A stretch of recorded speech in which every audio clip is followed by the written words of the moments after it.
1, 2, 3. 1, 2, 3. 1, 2, 3. 1, 2, 3. 1, 2, 3. 1, 2, 3. You gotta roll them. Roll them. Before it was, you didn't really have time to think about it. You just had to get it done. Now you get time to sit back and look at what you've been doing and start processing your feelings. That could be one of my family members. That could be me.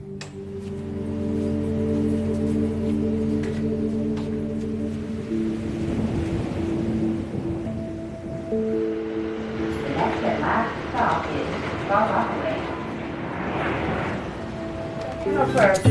Child 5 Danielle. Respiratory stats to NICU. Respiratory stats to NICU. St. John's is the only hospital on the peninsula. It's a lot of people that I've known my whole life.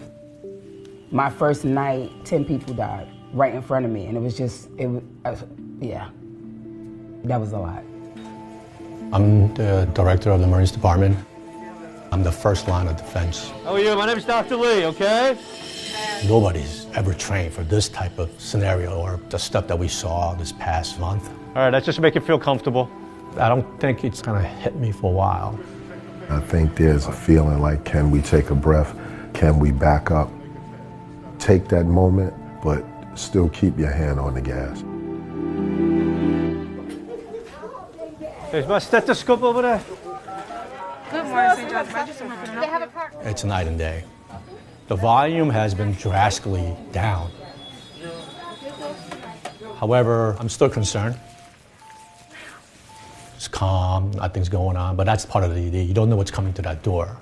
And I'm sure this is a great look with a goggle on top, you know what I mean? Maybe I spoke too soon. They're coming in.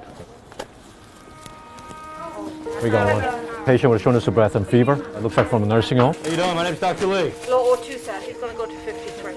People need to understand the gravity. Can you call respiratory for me, please? I'm intubating somebody 53. In the peak, we had close to 60 patients intubated. We are surrounded by nursing homes. In that sense, we got hit pretty hard. He's out of DNR, right? No, he's not DNR. Full close.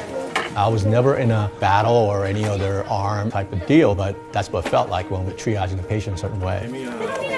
Give me a format. You know, respiratory coming.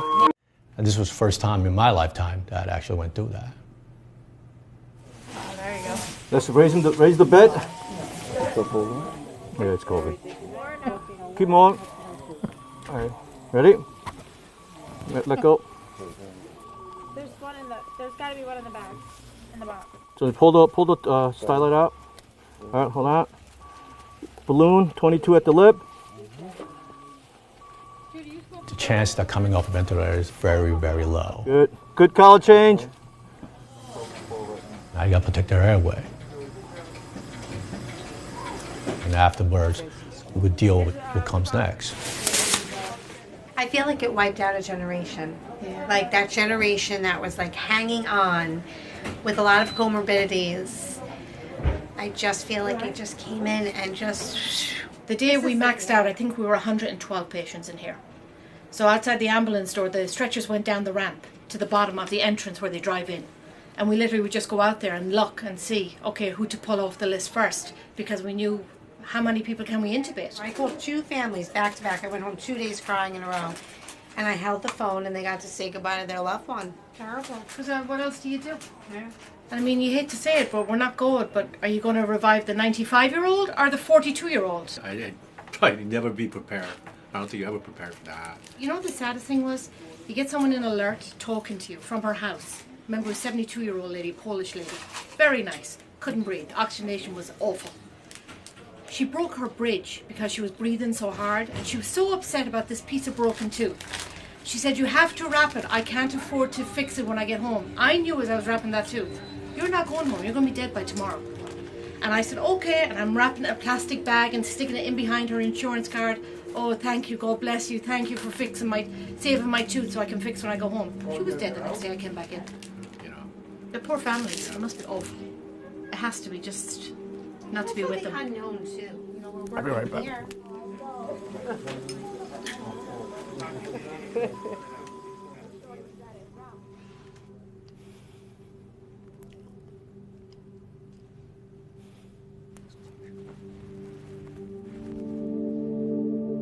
thing that hit me was when my dad got infected.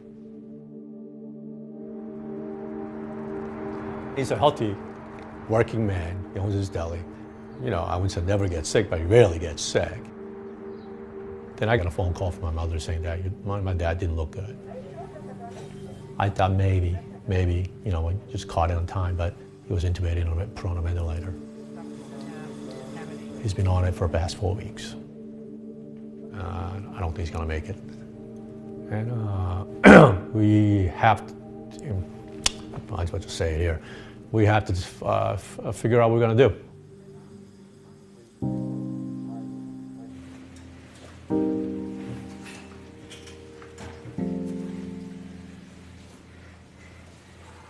From over there. I feel a responsibility to this place, this community. We are safety net hospital. So there's 9 in there. Yes. Like working in the morgue right now, I'm still trying to figure out why God placed me here at this moment.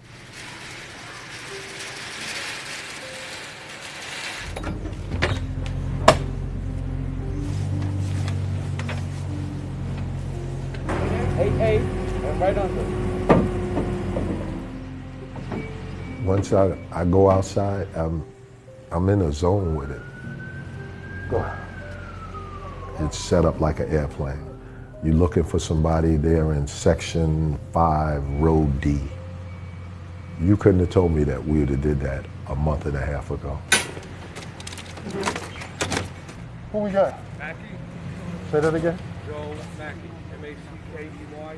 Oh, snap. Lord have mercy. Oh, man. Yeah, I know who he is. My son's grandfather, best friend, man. Jesus.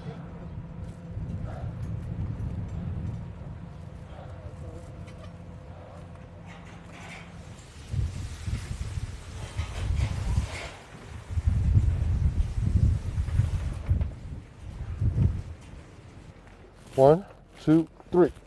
Stop. 1, 2, 3. All the way.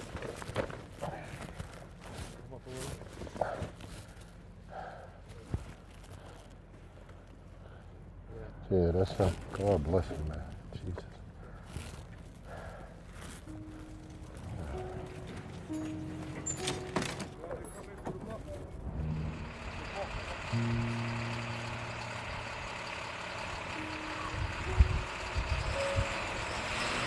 It's more emotional for me now than it was 2 months ago. It's starting to tap into my pain.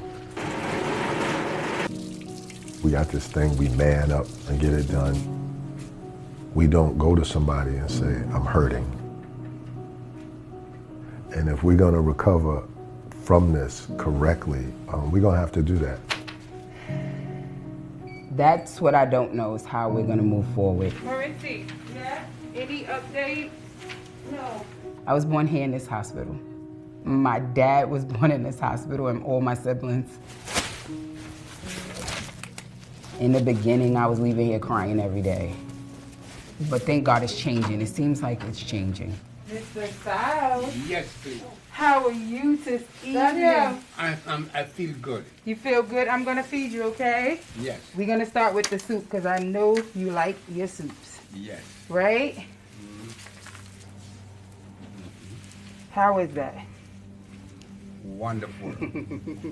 I'm going to miss you when you leave me today. You know that? Reach your hand straight, and there's your teacup. Okay? All right. Put the straw to your mouth. Here's the straw. Okay, close your mouth. Go ahead. Drink. Dealing with COVID, people are scared when they find out that they have that. You don't want to be the person that's just running in the room and running back out. What's most exciting about going home? What you excited about? But sometimes here I'm just lonely by myself, you know. And when I'm at home, my grandson is with me. I'm comfortable at home.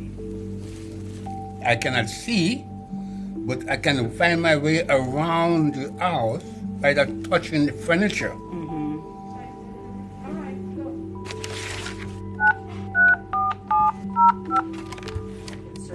Hey, this is St. John's calling. Your dad is ready to go now. Uh-oh. Somebody's going home. Thank you for everything, okay? Yeah, it was a pleasure. I'm excited for you. You're going home. Yeah. Thank you. Yes.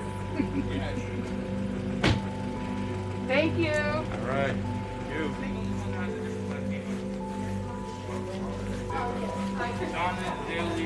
Hey, Nigel. Okay. I feel like we've seen the worst of it. I'm hoping that the numbers don't go back up, but the reality is that they could. You're just dealing with the unknown right now. Can we call respiratory? CPAP? It's time to think, and it's time to work. What's this at? That's been taught by my dad, my mom.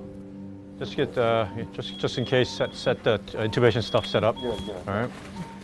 I hope I'm wrong, but I still think the second wave's coming.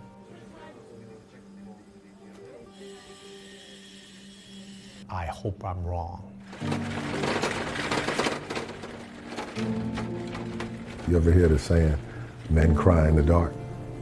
I've cried one time since this happened, and I've carried I gotta be 150 people out of here. 1, 2, 3. Big, small, men, women, people I know, grew up with them, grew up with their children. I would do everything in my being to make sure that this doesn't happen again.